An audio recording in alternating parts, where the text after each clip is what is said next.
જે સમજાવે છે કે સાચો યોગ ક્યારે સિદ્ધ થાય છે। નમસ્કાર મિત્રો, ડિજિટલ કી માઇનસ શ્રીમદ ભગવદ્ ગીતા શ્રેણીમાં આપનું સ્વાગત છે। ગઈકાલે આપણે બીજા અધ્યાયના 52મા શ્લોકમાં જોયું કે જ્યારે બુદ્ધિ મોહરૂપી કાદવને ઓળંગી જાય છે ત્યારે જ મનુષ્યમાં સાચો વૈરાગ્ય જન્મે છે।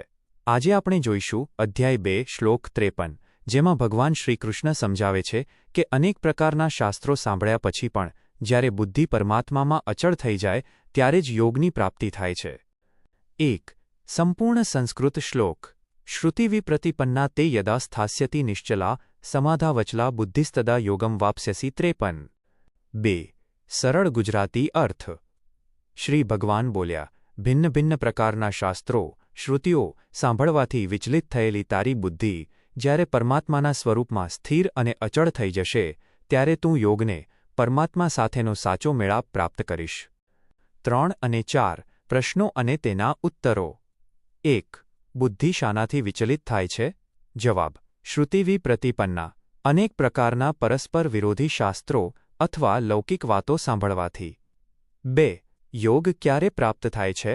જવાબ: જ્યારે બુદ્ધિ નિશ્ચલા, સ્થિર અને અચલા અડગ બને ત્યારે। 3. બુદ્ધિએ ક્યાં સ્થિર થવાનું છે?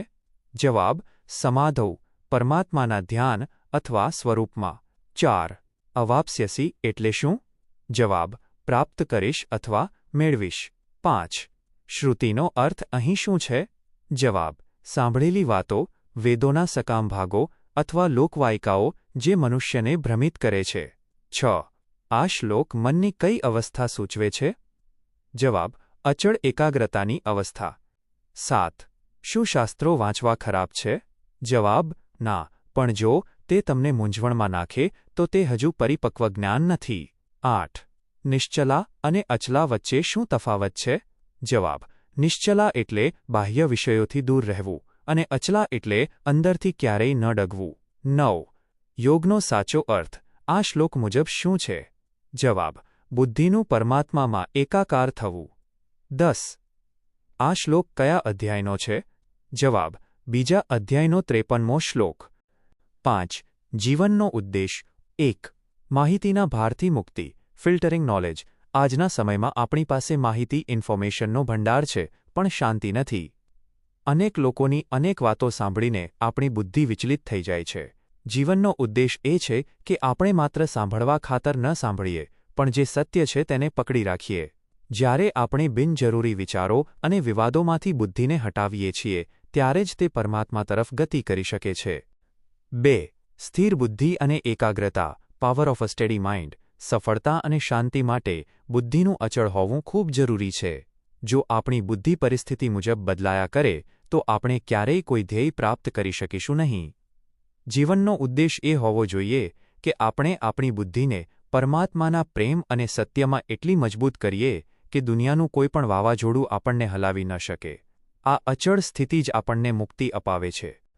3. પરમાત્મા સાથેનો મેળાપ, અલ્ટિમેટ યુનિયન। સાચો યોગ એટલે કોઈ કસરત નહીં, પણ આપણી ચેતનાનું પરમાત્માની ચેતના સાથે જોડાવું। જ્યારે મન અને બુદ્ધિ દ્વંદ્વો, હાર-જીત, સુખ-દુઃખમાંથી મુક્ત થઈને સમાધિમાં સ્થિર થાય છે ત્યારે જ મનુષ્યને પરમ આનંદનો અનુભવ થાય છે। જીવનનો ઉદ્દેશ એ છે કે આપણે એવું જીવન જીવીએ કે આપણું દરેક કાર્ય ઈશ્વરના સ્મરણ સાથે જોડાયેલું હોય। નિષ્કર્ષ ટૂંકમાં 1. અનેક પ્રકારના વિચારો અને લાલચોથી વિચલિત થયા વગર સત્ય પર અડગ રહો। 2. તમારી બુદ્ધિ જ્યારે પરમાત્મામાં સ્થિર થશે ત્યારે જ તમને સાચી શાંતિ મળશે।